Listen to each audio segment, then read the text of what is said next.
Quality और consistent performance के लिए सिर्फ सिल्वर पंप्स एंड मोटर्स, नाम याद रखना। આગળ વધીએ અને સ્ટોક સ્પેસિફિક જો આપણે સમજીએ તો મેટલ સ્ટોક્સ હતા સ્વાભાવિક જગદીશ સર કે જેના ઉપર આપણને એક્શન બનતું જોવા મળેલું હતું આજે અને અંશુલ પણ આપણી સાથે છે. અંશુલ સાથે મેં ઓલરેડી મેટલ સ્ટોક્સની વાત કરી, જેમ કે ચીન છે, તમે જેમ સમજાવ્યું કે ચીનની ડિમાન્ડ આવે તો મેટલ સ્ટોક્સને ફાયદો થાય, પણ મેટલ કમોડિટી તરીકે પ્રાઇસીસ તમે જુઓ ને તો ઓલરેડી ખાસા એવા ફેલાઈ ચૂક્યા હતા અને ત્યારબાદની પરિસ્થિતિની આપણે અત્યારે વાત કરી રહ્યા છીએ.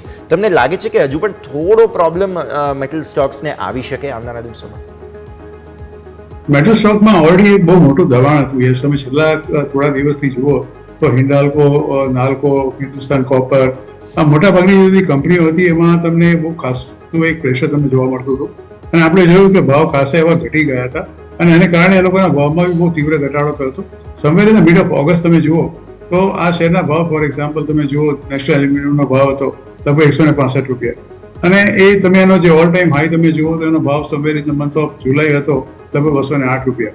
એટલે એમાં એક બહુ મોટું મંદીનું એક ઝોકું ઓગસ્ટ મહિનામાં આવ્યું હતું અને ધીરે ધીરે એમાંથી એને કળ વળતી ગઈ અને અત્યારે જુઓ છેલ્લા 1 કે 2 દિવસથી હિન્ડાલ્કો છે, નાલ્કો છે, હિન્દુસ્તાન કોપર છે, હિન્દુસ્તાન ઝિંક છે, તો એ બધી જેટલી કંપનીઓ છે, ખાલી સ્ટીલની અંદર એક આજે આપણે મોટો ઉછાળો એટલા માટે જોયો કે ખાસ કરીને ચાઇના અને બીજા કોઈ દેશોમાંથી જે ઇમ્પોર્ટ સ્ટીલ થાય છે એમાં એ લોકોએ એન્ટી ડમ્પિંગ ડ્યુટી લગાડી છે 12 થી 30%.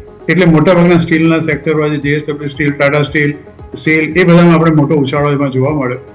એટલે નોન ફેરસ અને ફેરસ બંનેમાં I was not very hopeful કે about this non ferrous metal. Steel સેક્ટરમાં મને લાગતું હતું કે કદાચ આ મંદીનો બહુ જ મોટો એક ઓછાયો એના પર ચોક્કસ પડશે, પણ જે રીતે સરકારે આ લોકોની વાત માની અને એન્ટી ડમ્પિંગ ડ્યુટી નાખી દીધી એને કારણે ફરીવાર એ લોકોનું જીવતદાન મળ્યું છે. એટલે આજની તારીખમાં તો એવું કહી શકાય કે લંડન મેટલ એક્સચેન્જ LME જે કહીએ છીએ અને સાથે સાથે આપણા દેશના આપણી સરકારે જે પગલાં ભર્યા એ બંનેનું એક બહુ સરસ કોમ્બિનેશન થયું અને એને કારણે આજે તમામ મેટલ શેરો ચાલ્યા છે. દરેક મેટલ શેરના ભાવ તમે જુઓ, ફોર એક્ઝામ્પલ નેશનલ એલ્યુમિનિયમ ભલે આજે તમને 4 કે 5% ઉપર દેખાતો હોય પણ ઓલ ટાઈમ હાઈ તો 209 રૂપિયાની આસપાસ હતો.